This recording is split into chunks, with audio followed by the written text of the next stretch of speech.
एक और आप इफ्तार पार्टी कर रहे हैं और एक और आपके कैंडिडेट को उसी समाज के लोग वोट नहीं कर रहे हैं। इफ्तार पार्टी जितना करना है करते रहिए। आप एक पदयात्रा करके 4 कदम पैदल चल के गांधी नहीं बन सकते हैं, कुछ चुनाव जीतकर आप चाणक्य नहीं बन सकते हैं। ये सदियों में, ये लोग महामानव हैं, सदियों में कोई एक पैदा हुआ है। हम लोग जैसे साधारण व्यक्ति उनके बताए हुए रास्ते पर चलने का प्रयास कर सकते हैं। कितना चल पा रहे हैं, नहीं चल पा रहे हैं, तो समाज को तय करना है। हमारा प्रयास ये है कि अभी तक मैंने नेताओं का, दलों का काम किया है, उनकी मदद की है।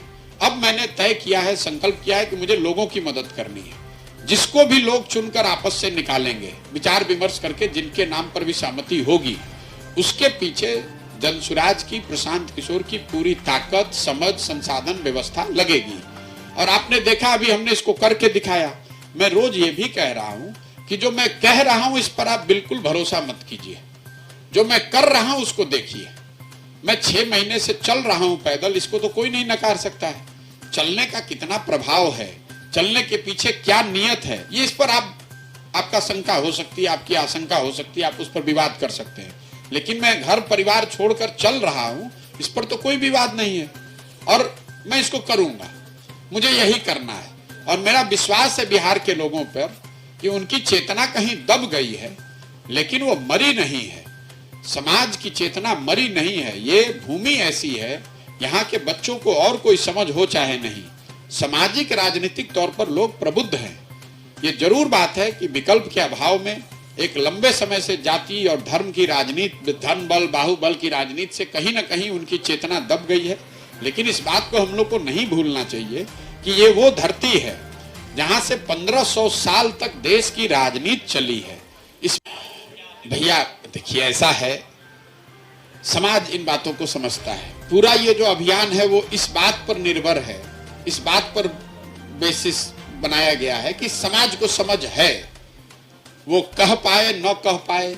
ये आप कह रहे हैं कि समाज जातियों से ऊपर नहीं उठेगा। हम तो हर प्रेस वार्ता में आपको बता रहे हैं कि समाज ने पहले बहुतेरे ऐसे उदाहरण हैं जब समाज ने दिखाया है कि उसमें वो समझ, वो ताकत है कि वो जातियों से ऊपर उठकर समाज के हित में वोट करता है।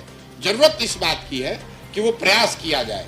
अगर मैं समाज को नहीं समझा पा रहा हूं तो गलती मेरे प्रयास में है, न कि समाज में। मैं उसका कोई नोटिस भी नहीं लेता हूं भाई। एक और आप इफ्तार पार्टी कर रहे हैं और एक और आपके कैंडिडेट को उसी समाज के लोग वोट नहीं कर रहे हैं। इफ्तार पार्टी जितना करना है करते रहिए। किसी पेड़ के हर टहनी को आप सुधार सकते हैं। पेड़ में फल नहीं लग रहा है या फल में कीड़े लग रहे हैं तो एक तरीका है कि आप पेड़ पर छिड़काव करें कीटनाशक का।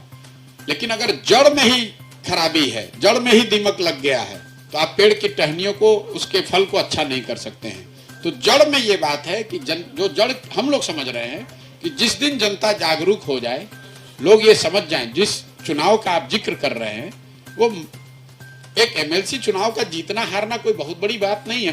मेरी समझ से बड़ी बात यह है कि उस चुनाव में वोटर वो है जिसको भाजपा ने, महागठबंधन ने वोटर बनाया है।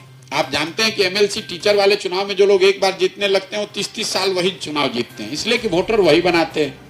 तो वोटर बनाया महागठबंधन ने, वोटर बनाया भाजपा ने। जिस सज्जन की दुखद मृत्यु की वजह से वो उपचुनाव हुआ, तो लोग ये समझते हैं कि भाई जिसकी मृत्यु हो जाए तो सहानुभूति का लहर उनके फेवर में रहेगा। उन्हीं के लड़के चुनाव लड़ रहे थे। और बिहार में हम लोग ये भी कहते हैं जाति और धर्म। मुसलमान कोई कैंडिडेट चुनाव लड़ रहा था, जिस दिन चुनाव हो रहा था उस दिन बिहार में 3-4 जगह से दंगों की रामनवमी में घटना हुई है।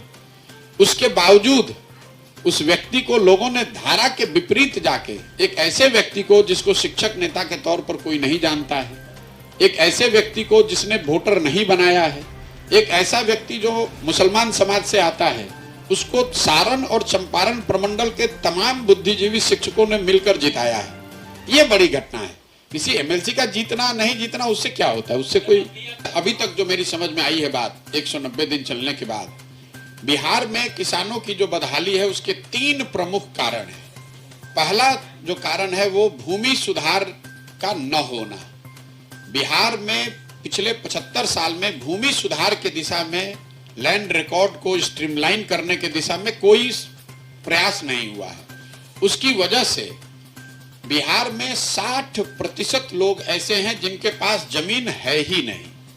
देश के आपके ध्यान के लिए बता दूं कि देश के स्तर पर 38% लोग भूमिहीन हैं, बिहार में 60% लोग भूमिहीन हैं। और जो 40% लोग जिनके पास जमीन है, अगर उसका लैंड होल्डिंग आप देखिएगा तो आपको पता चलेगा कि उसमें 90% मतलब करीब करीब 35 से 36 आदमी ऐसा है जिसके पास 2 बीघे से कम जमीन है। तो जो बिहार में खेती है वो इतनी छोटे स्तर की है कि ज्यादातर लोग समाज में या तो खेती अपने बाल बच्चों के पेट भरने के लिए खाने वाली खेती कर रहे हैं, जिसको अंग्रेजी में हम लोग कहते हैं सब्सिस्टेंस फार्मिंग। आप खेत में वही पैदा कर पाते हैं जिससे कि आपके बाल बच्चों का पेट भर जाए, वो कमाने का जरिया नहीं है। सिर्फ आंकड़े बताते हैं कि बिहार में 4 से 5% किसान ही ऐसे हैं जिनके लिए खेती आमदनी का जरिया है। बाकी लोग खेती या तो अपना और अपने बाल बच्चों के पेट भरने के लिए कर रहे हैं या फिर खेतों में मजदूर हैं। तो पहली समस्या है भूमि सुधार का लागू न होना। दूसरी जो बड़ी समस्या है वो जल प्रबंधन को लेकर है। बिहार में जैसा कि हम लोग जानते हैं आधे से ज्यादा जो जमीन है वो बाढ़ प्रभावित है।